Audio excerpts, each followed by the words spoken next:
네, 안녕하세요. 랑랑입니다. 최근에 이제 입찰하는 법정에 한번 가보면은 부쩍 사람이 좀 늘어났구나 라는 것을 좀 체감할 수가 있거든요. 아마도 규제 지역이 해제되고 나서 이 금액대들이 좀 매력 있게 떨어진 게 아닐까라고 해서 이 입찰에 관심을 가지는 것 같습니다. 자, 그래서 가장 최근까지 있었던 이 경매 물건들의 결과를 한번 살펴보고요.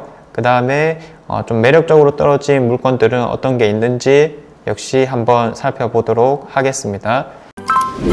기준 같은 경우에는 최초의 경매 감정가가 5억 원 이상인 것들로만 한번 살펴보았습니다. 자, 그렇게 했더니 한 12개 정도의 물건들이 잡히게 되었었고요. 다 볼 필요는 없으니까 우리가 보통 가장 관심 있게 보는 게 지금 현재 매물의 최저가 대비 낙찰을 어떻게 받아갔는가, 이런 게 아마 가장 관심 있지 않을까 싶습니다. 이 가격들을 순서대로 한번 살펴보면은 네이버 부동산 상에 있는 매물 최저가 대비 실제 낙찰가가 거의 9억에 육박하는 두산위부터 제니스도 있고요. 그 다음에 이 범어동 안에 있는 삼성 세르빌 같은 경우에도 최저가 대비 5억 원이 조금 더 낮게 낙찰받아간 결과물도 있습니다. 자, 그리고 태왕 아노스 같은 경우에도 역시나 4억이 조금 넘게 차익을 보려고 했던 상황이었었고요. 자, 그래서 이 사건 번호를 보면 이제 조금 유추가 가능하다시피 맨 위에 있는 두산 위브더 제니스는 경매 물건이 아닌 공매 물건으로 진행된 케이스였고요. 나머지들은 모두 경매 물건으로 진행된 케이스였었습니다.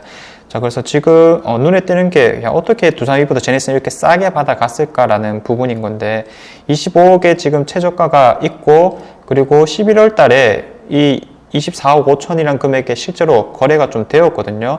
그리고 가장 높게 거래된 가격도 25억 6천이다 보니까 지금 전반적으로 최근에 실거래가라든지 아니면 이제까지 가장 높게 받았던 가격이라든지 혹은 매물의 최저가가 그렇게 변동이 크게 없는 상황인 건데, 범어역 주변에 있는 두산 위브 제니스에다가 77평이라고 하는 요소가 있다 보니까 경제적으로 좀 여유가 있으신 분들이 바라보는 물건인 만큼 하락할 때도 잘 버틴다라는 측면이 있고요. 그것보다 앞서가지고 매매 물건이 많이 나오지 않는 경향이 분명하게 있을 거거든요. 이렇게 잘 버티고 있는 선인데 공매 물건에 대한 관심도가 별로 없다라는 측면도 분명히 발생했을 거고요.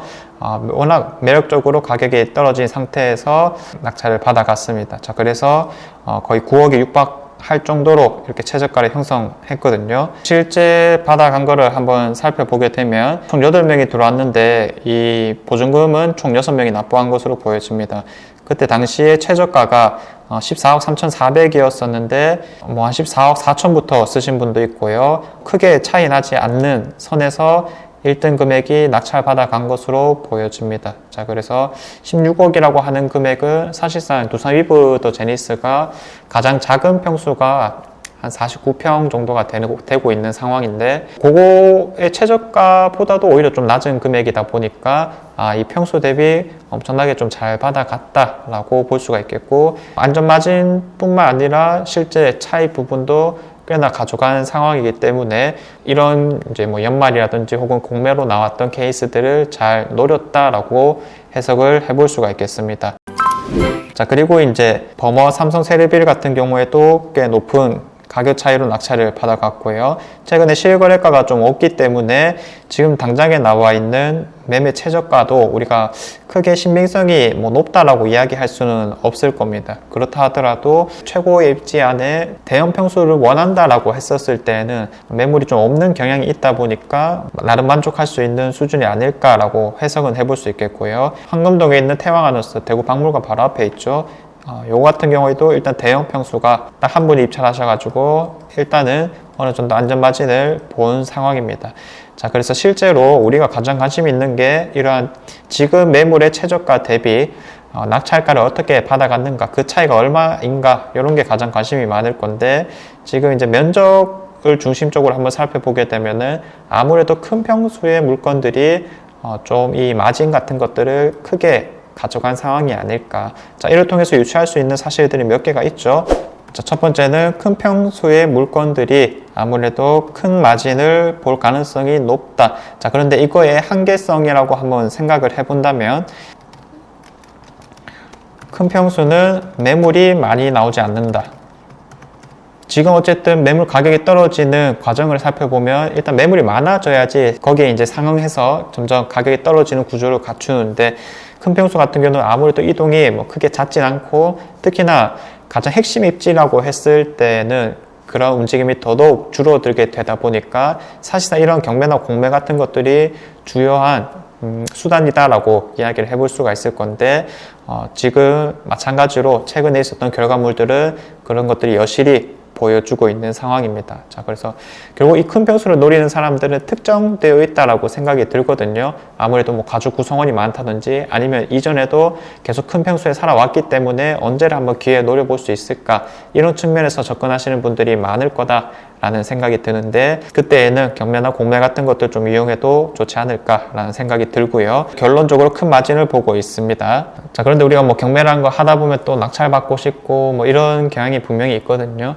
자, 그래서 이런 만약에 대형 평수들을 들어갈 때에는 가장 중심이 되는 게 84 타입이게 되는 거고, 그런 32평, 33평의 평수들을 한번 좀 살펴보고 그런 가격 움직임을 토대로 큰 평수도 접근을 하면은 좋을 것 같습니다. 자, 그 다음에 이제 뭐 33평, 34평 이런 것들은 오히려 지금 매매 최저가보다 좀 높게 받아간 케이스도 있긴 했거든요.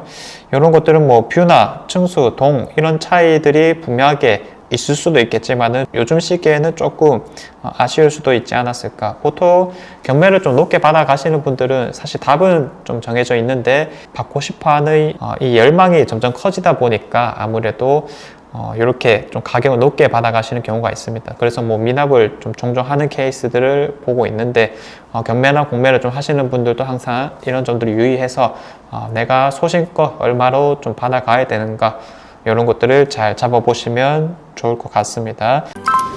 자, 그 다음에 이제 곧 진행될 2회 이상 유찰된 물건들을 한번 살펴보도록 하겠습니다. 딱 다음 달 1월 31일까지 진행된 물건들을 들고 와봤고요.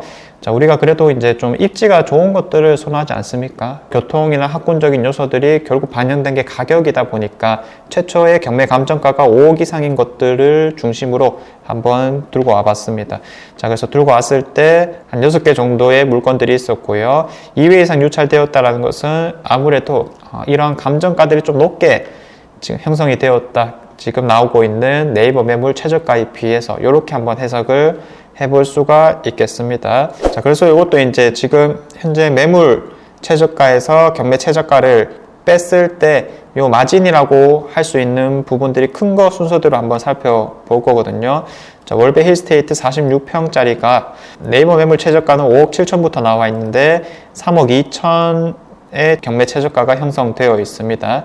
자, 그래서 뭐 한때는 뭐 7억까지 좀 실거래가 되었던 케이스였기 때문에 일단은 경매 나온 금액들은 아주 메리트가 있다라고 볼 수 있겠고, 이 매매 최저가 대비 2억 4천 정도 차이가 나고 있는 상황입니다. 자, 그리고 아까 봤던 것처럼 또 평수가 큰 물건이 있는데 정화 우방 팔레스입니다. 자, 이것도 사실 수성구에 있어서 아주 중심가라고 보기엔 좀 힘든 거지만은 신촌 바로 옆에 있는 곳이기 때문에 자연적인 요소가 아주 뛰어나다, 이렇게 얘기를 해볼 수 있겠고요. 한때 8억 5천까지 실거래가를 찍었지만은 최근에는 7억 정도에서 거래가 좀 되었던 상황이고요. 매매 최저가는 6억 3천입니다. 자, 그런데 또 한 4억 정도 수준에서 경매 최저가가 형성되어 있다 보니까 이런 것도 마진을 조금 더 가져갈 수 있는 상황이겠다라고 볼 수 있겠고, 전반적으로 2회 이상 유찰된 물건들은 뭐 최소 한 7천 정도부터 많게는 2억 5천 정도까지는 지금 어쨌든 마진이 좀 형성되어 있기 때문에 이런 것들을 좀 관심 가져도 되지 않을까라는 생각들이 듭니다.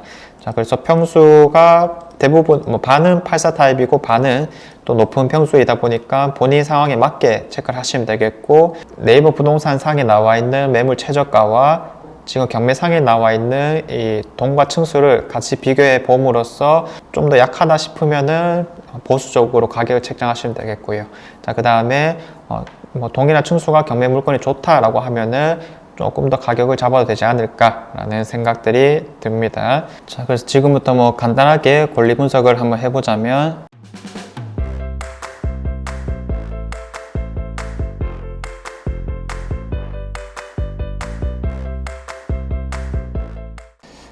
지금 이제 제가 아까 올려드렸던 내용 물건들 중에서는 크게 권리적으로 문제될 건 없겠고, 보통 우리가 경매가 어렵다라고 하는 이유는 사실상 명도이죠. 부딪혀 봐야 아는 거기 때문에 지레 짐작해서 우리가 겁먹을 필요는 없겠다라고 생각하시면 되겠고, 사실 이제 뭐 거기 살고 있는 점유자 입장에서도 오히려 좀 더 두려워할 수 있는 상황이기 때문에 우리가 늘상 대하는 사람들을 대한다라는 생각으로 좋게 좀 진행을 해볼 수도 있을 것 같습니다. 아무튼 뭐 그렇지 않은 사안도 분명히 발생할 것이기 때문에 법적인 절차 같은 것도 늘 진행할 수 있겠다, 이런 것들을 고려해 보시면 될 것 같고요.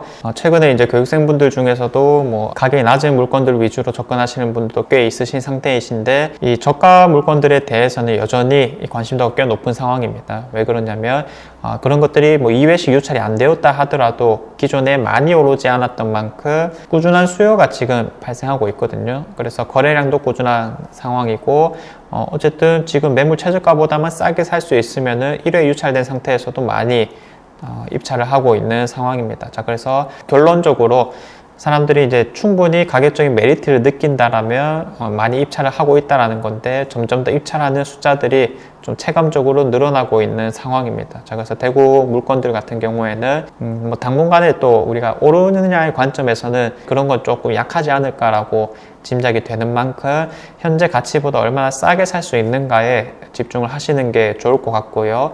경매나 공매 같은 것들을 좀 이용해 보시면 좋을 것 같습니다. 아무튼 저도 뭐 그런 교육을 좀 하고 있기 때문에 관심 있으신 분들은 카페 오셔가지고 강의 수강을 하시면 되겠고요. 제가 준비한 내용은 여기까지입니다. 자, 그래서 매달 이렇게 경매 물건들을 조금 분석하고 결과물들을 말씀드릴 예정이다 보니까 여러분들도 꾸준하게 따라오시면 되겠습니다. 자, 이상 제가 준비한 내용은 여기까지이고요. 다음에도 좋은 내용으로 찾아오도록 하겠습니다. 감사합니다.